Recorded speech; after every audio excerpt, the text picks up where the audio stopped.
Como todo orden, ese horizonte es problemático porque tiende a apoyarse en una dicotomía. Donde hay democracia, hay protección de los derechos humanos. Donde hay autoritarismo, no. Si bien esa premisa permite reordenar la experiencia del pasado dictatorial desde un presente democrático que exige justicia, reparación, garantías de no repetición y un futuro de paz, al mismo tiempo produce sus propias tensiones y contradicciones al fracasar como marco estructurador de la convivencia democrática. Ese sería un buen resumen de qué va el libro Historia Pública de El Nunca Más en Chile. Ahí lo están viendo, se los estoy mostrando, que está publicado por nuestras amigas fabulosas de Historiográfica, nuestra amiga fabulosa de Historiográfica. Hay una mujer fabulosa que está llevando una editorial. Estamos conversando con Pablo Seguel, autor de este libro. Pablo también es sociólogo e historiador. Gracias por venir. Muchas gracias por la invitación. Pablo, hay un montón de cosas respecto a este libro. La primera, hablar un poco del contexto, ¿no? Tú escribiste este libro también en un espacio de backup, de poder dedicarte un rato a la escritura y además a distancia, cosa que me parece que es súper valiosa cuando uno quiere hablar de fenómenos sociales dentro de su propio país, pero cuando uno los ve desde otro lado, la cosa cambia un montón. ¿Cómo fue para ti esa experiencia? Bueno, primero fue gratificante porque tuve la posibilidad de estar en el extranjero haciendo esta investigación, que fue el año 2023 inicialmente. El consulado de Chile en Berlín me pidió una presentación por los 50 años del golpe y yo preparé un primer balance y ahí se me generó como una perspectiva, una panorámica de lo que estaba sucediendo en nuestro país. Y luego en 2024, con una estancia doctoral, pude finalizar este trabajo que lo hice en la Universidad Libre de Berlín. Y aproveché también de resolver un requerimiento que me hizo el Museo de la Memoria. Entonces tuve esa posibilidad de poder verlo con distancia, tener la comodidad para poder escribir con tiempo completo. Así que muy agradecido también del financiamiento que me dio el Ministerio de Ciencia en esa oportunidad. Sí, creo que es importante marcarlo porque estamos en un momento de tensión respecto al apoyo a investigadores para construir conocimiento. Yo creo que eso es súper importante porque lo que me pasó leyendo tu libro es que hay varias ideas que están como dando vueltas por ahí respecto a las consecuencias de no tener necesariamente una memoria oficial, como sí han trabajado otros países, sino que tener, yo siento una especie de collage de ideas y de propuestas del Estado respecto a reparación, por ejemplo, o las comisiones, ¿cierto? Pero que hay todavía mucho vacío, de eso tú te dedicas al libro, y que ese vacío ha producido las tensiones políticas que tenemos hasta el día de hoy. O sea, a mí me llamó muchísimo la atención, para dar un ejemplo de esto, cómo fue la conmemoración de los 40 años del golpe versus cómo fue los 50 años, ¿no? Pensando que además para los 50 años había probablemente el gobierno más de izquierda que hemos tenido hasta ahora, ¿no? Y la verdad es que fue llamativo, por no decir decepcionante, para quienes nos identificamos con esas ideas, lo tibio que fue todo, ¿no? Y tú no llegas a hablar de eso, pero hablemos de eso como símbolo, ¿no? Como signo, como síntoma probablemente de las cosas de las que tú sí hablas en el libro. Vale. Mira, yo creo que precisamente porque era un gobierno de centro-izquierda con el tono y énfasis que tenía, que fue tan complicada la conmemoración del cincuentenario del golpe de Estado. Yo creo que eso generó una predisposición de los actores de la oposición a posicionarse de un modo mucho más fuerte respecto a temas que hace 10 o 15 años atrás considerábamos que eran un consenso y un mínimo en nuestra sociedad. Además que sucede en un contexto de posconflicto como fue el estallido social y el escenario internacional que se nos abre con la emergencia de las nuevas derechas y las ultraderechas en el mundo.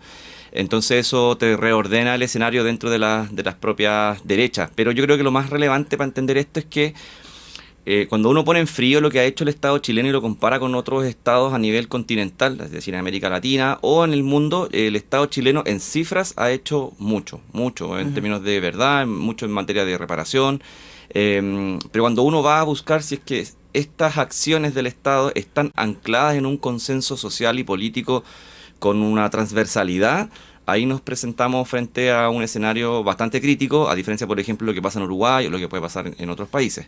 Y es ese precisamente el punto que yo creo que hay que enfatizar, que en Chile no existe un consenso social y político legitimado por actores de la derecha que crean efectivamente las consecuencias negativas de apoyar y validar un golpe de Estado con las consecuencias en términos de derechos humanos que eso tiene para la población. Y que tiene todavía, ¿no? Yo creo que es muy fuerte cuando uno piensa, wow, tenemos un presidente en este momento que llegó a la moneda siendo pinochetista y lo sigue celebrando hasta el día de hoy, ¿no? Y yo creo que eso es tremendamente inquietante frente a la historia que sabemos y los datos que conocemos, y subrayo, y los que no conociendo todos los datos, porque a mí siempre me llama la atención que se olvida que la Comisión Balich, que la Comisión Rettig fueron voluntarios, y que hay un montón de gente que fue víctima y que no habló por distintas razones, y por supuesto que no hubo obligatoriedad para las Fuerzas Armadas para entregar información. Entonces, incluso la información que tenemos, que sabemos que es cierta porque se investigó, es incompleta. ¿Qué consecuencias sientes tú que tiene eso en la construcción de ese discurso transversal? A ver, mira, yo creo que lo más complejo, más que la voluntariedad del proceso de acreditación de las violaciones de los derechos humanos, porque en última instancia igual también está el derecho del individuo y su familia y su entorno también a querer dar ese salto, y bueno, hay que respetar ese espacio. Yo creo que una política de derechos humanos se basa también en la libertad que tiene el individuo para poder iniciar un proceso. Yo creo que lo más grave que tiene el informe Balich y el informe Rettig es el secreto de los 50 años, sobre todo en el caso del informe Balich, porque el Rettig no tiene secreto. Y eso es muy grave porque fue una condicionante que ingresó con posterioridad que se hiciese el proceso de acreditación. O sea, cuando los familiares y las víctimas fueron a dar su testimonio a las comisiones, en ningún momento existía una cláusula de secreto de los 50 años. El secreto de los 50 años se tramitó en el Parlamento con posterioridad al cierre del proceso de acreditación. Entonces, eso fue, y eso es algo que no se dice mucho, pero que alteró las condiciones y la confianza que tenía la ciudadanía en el proceso. Y esto es grave sobre todo porque ese secreto también aplica al Poder Judicial. Entonces no puede conocer la información del informe Balich el Poder Judicial, lo que es muy grave, a diferencia del informe Rettig, que sí lo puede conocer el Poder Judicial. Me imagino que hay cosas que prescriben, ¿no? Sabemos que las violaciones a los derechos humanos son imprescriptibles, pero asociatividad estoy pensando, sí, ¿no? Derecho como la asociación ilícita, claro, y otros delitos. Claro, que hacen muy complicados, pero vuelvo a la idea del sentido común. Y estoy pensando en países que sí tuvieron una verdad oficial, como Argentina, por ejemplo. Que luego, claro, aunque Milei cuestione el número, no puede cuestionar que hubo desaparecidos en Argentina, ¿no? O sociedades que han hecho cosas más radicales como Sudáfrica con el apartheid. Exacto. ¿Qué sientes que faltó y que sigue faltando para que lleguemos a esa idea de decir está muy mal que un Estado persiga, masacre, torture, viole a contendores ideológicos? Mira, yo creo que siempre esto hay que entenderlo en el contexto político, porque por ejemplo tenemos dos casos internacionales que son emblemas en materia de violación a los derechos humanos y lo que se ha hecho con posterioridad, que vamos a decir España y Alemania. Y en uno, en el caso alemán, tenemos un ejercicio de construcción de una memoria oficial y una política pública de verdad, justicia y reparación bastante profunda y transversal. Y en y en España tenemos el caso también de un régimen dictatorial que estuvo casi 40 años enquistado en el poder, con violaciones masivas y sistemáticas de los derechos humanos, que no obstante no tiene articulada una política del nunca más con fuerza. Y la pregunta de fondo, bueno, es qué sucedió en un caso y qué sucedió en el otro. Lo que sucedió es que en el caso alemán el régimen nazi se desploma producto de que pierde la guerra, y en el caso español el franquismo genera un proceso de transición democrática ajustado con los partidos de la época, fundamentalmente con el Partido Socialista Español. Entonces, bueno, cuando uno piensa en el caso chileno, ¿qué es lo que pasó en Chile? Habiendo también una gran cifra de víctimas de violación de los derechos humanos, 250.000 personas exiliadas, cerca de 38.000 víctimas de prisión política, cerca de 3.200 víctimas de ejecución y desaparición forzosa. Lo que sucedió es precisamente que la transición se hizo de un modo que se llama consociativo, que es decir, básicamente que el poder que tiene la dictadura no se entrega en su totalidad, sino que se conserva en la sociedad y en el sistema político una gran capacidad de articular una resistencia y un rechazo a las políticas que vayan más allá de lo que ellos quieran. Entonces lo que sucede en frío en Chile es básicamente que el pinochetismo no perdió. El pinochetismo ganó después de 17 años y entrega el poder en los términos que ellos mismos están imponiendo. Y de hecho es solo después de la detención de Augusto Pinochet en Londres en 1998 que el Poder Judicial comienza a iniciar investigaciones un poco más de avanzada respecto a crímenes de desaparición forzosa y violaciones sistemáticas de los derechos humanos. Entonces, pero incluso pasando a llevar el acuerdo que el gobierno de Chile hizo con España, de decir, no, acá se va a juzgar a Pinochet, cosa que no pasó. Tal cual. Bueno, y eso es precisamente el tema de la impunidad que se generó respecto a la detención de Augusto Pinochet. Es uno de los capítulos poco abordados en la historia reciente del país. Creo que los chilenos sabemos muy bien cómo se dio el proceso, pero no sabemos cuáles son las consecuencias políticas reales de no haber cumplido con el acuerdo de juzgar a Pinochet en el territorio nacional. Porque en el fondo, lo que se hizo acá fue un intento de presentar al dictador con padecimientos de salud mental avanzada, de demencia senil, que básicamente fue negociar impunidad para que no fuese juzgado por los delitos que cometió en dictadura. Pero también con gestos de poder, ¿no? Yo creo que es muy difícil olvidarse de la imagen de Pinochet bajando en silla de ruedas, ¿cierto? Y parándose. Totalmente. Básicamente es un tremendo performance de poder, de cómo lo hice pillo a todo, ¿no? Y también el recibimiento que le dio a las Fuerzas Armadas. Claro.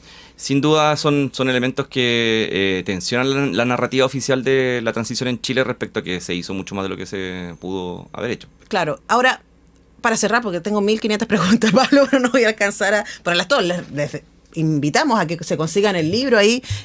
Álvaro les va a mostrar la portada del libro que tenemos para que la vean mejor que de lo que los podemos mostrar. Mira, ahí está. Historia Pública del Nunca Más en Chile, de Pablo Seguel, publicado por Historiográfica. Pero para cerrar, vamos al presente, ¿no? Ok. El hecho, por ejemplo, de la impunidad de Pinochet y el apoyo restricto que ha tenido el pinochetismo respecto a las Fuerzas Armadas, el poco cuestionamiento, porque uno pensaría, un chileno de bien, claro, independiente que tenga una mirada conservadora, independiente que pueda defender el libre mercado, como seres humanos deberíamos considerar que no está bien entrenar a perros para que violen mujeres, claro, solo por totalmente, dar un ejemplo, ¿no? Totalmente. ¿Qué crees tú que pasa en el mundo conservador que, a pesar de que sabemos que Pinochet lideró una dictadura brutal, a pesar de que sabemos además de que robó y que se enriqueció él a su familia de manera ilícita a partir de bienes del Estado, a pesar de todas las cosas que sabemos que hemos hecho, cómo se sigue defendiendo esa figura y lo que fue la dictadura? Mira, pasa mucho que en la política y en la guerra están muy cruzadas por las relaciones familiares. Eso es lo que se destaca en la sociología de la guerra y de los conflictos. Y es básicamente porque la mayoría de las personas del mundo conservador en Chile tienen familiares que están involucrados en delitos de violación a los derechos humanos. Y eso genera un pacto de sangre muy fuerte respecto a defender a tu familia. Claro, y lo que hemos visto con, por ejemplo, estoy pensando documentales como... ¿El Pacto de Adriana? El Pacto de Adriana, por ejemplo. Hay más, yo he visto otros, pero la idea de quién soy yo. Exacto. Si mi papá, mi tío... Bastardo de Pepe Robano también. Esa era la otra que estaba pensando. Que son como también en Argentina, son un grupo de disidentes respecto a su propia familia, pero eso es muy pero son los menores, duro. son los menos. Sí, claro. O sea, yo creo que lo que pasa finalmente es que hay un cierre familiar respecto a las consecuencias que tendría reconocer esto, porque también eso va de la mano con vergüenza, con pérdida de poder simbólico, pérdida de poder real. Entonces la derecha en Chile tiene un compromiso familiar muy grande con defender a estas personas porque finalmente son parte de su entorno. Eso es lo que creo yo. Uno pensaría también lo mismo en las Fuerzas Armadas. Aunque yo creo que las Fuerzas Armadas han hecho gestos interesantes, aunque sí falta mucho. Por ejemplo, la Fuerza Aérea ha tenido un comportamiento muy distinto al de la Armada y el del Ejército, pero bueno, cuando uno tiene que tirar la raya para la suma, en el fondo son menos los gestos que más. O sea, en el fondo falta colaboración. Bueno, y ahí... no vamos a alcanzar a desarrollar esta idea, pero te tiro una hipótesis que yo tengo respecto a los neofascismos y que tiene que ver con la identidad, de dónde construyo mi identidad. Y por eso es tan difícil desarmarlo. Entonces son temas psicológicos, individuales, pero que finalmente tienen una consecuencia social masiva al armar grupos de representación, aunque estén instalados en falacia. O sea, porque finalmente cuando uno tiene ideas incorrectas, eso no significa que uno pueda actuar en la realidad. O sea, en el fondo uno actúa en la realidad por emociones. Y por imaginarios. Y por imaginarios y formas de representación, y finalmente la racionalidad tiene una función importante, pero no es la que marca una inflexión en la acción. O sea, en términos de teoría de la acción, lo que mueve a las personas son sus afectos y sus preconcepciones sobre el mundo, más que ir a buscar la razón, la justicia, la ética y la verdad. Claro, ¿y cómo desarmamos eso? Es muy complejo. Pero bueno, acá por lo menos hay mucha investigación, mucho dato duro y mucho análisis también respecto a las deudas, lo que se ha hecho, porque además utiliza este hermoso cercanía a través de Raúl Ruiz del Foco y Fuera de Foco, no alcanza a entrar en lo cinematográfico, pero sirve un montón para tener argumentos. Yo siento que todavía humanamente podemos tener discusiones necesarias. Nosotros esta radio creemos que es necesario dialogar, que es necesario exponer los datos y que es necesario saber qué nos pasa con eso, visibilizarlo. Así que muchas gracias, Pablo, por venir. Gracias por la invitación. Y por compartir con nosotros tu trabajo. Beso a la Andrea de Historiográfica también, que es una seca y la admiramos mucho. Nosotros tenemos que ir a la pausa porque Lírica Disidente ya está acá y conversaremos con ellos después de este corte.